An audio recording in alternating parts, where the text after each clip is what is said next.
So one of the reasons I talk about networks in the context of the church is because I think that this is one of the places where people thrive and where mission can happen effectively. You know, when I say network, all I mean is simply a group of people who are laboring towards a common cause, using their kind of vocational abilities, the capital that they have, if you want to use that kind of language, together to labor towards a common end. That's what I mean by networks. And I tend to think about networks in two ways. One is networks within a given vocation. And so let me give you a concrete example. That would mean like getting, say, the physicians in a particular community together, like the one in which I live together, or the law professors or the school teachers together in a network and saying, hey, how can we labor within the context of our vocation towards something good in our community? What issues do we see?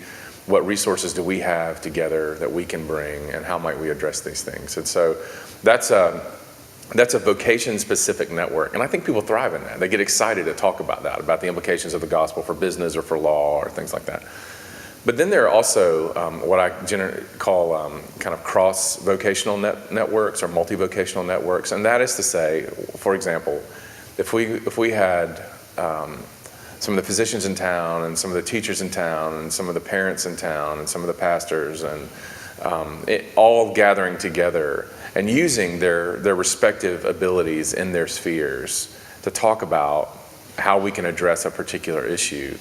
That kind of cross-vocational network is not only super exciting, it's actually extremely effective in terms of engaging the issues of a particular community. And so I think networks are good not only for personal thriving, but also because they can be extremely effective in bringing renewal, even in a small scale, to a particular community. And I think that that's part of what we want to be about.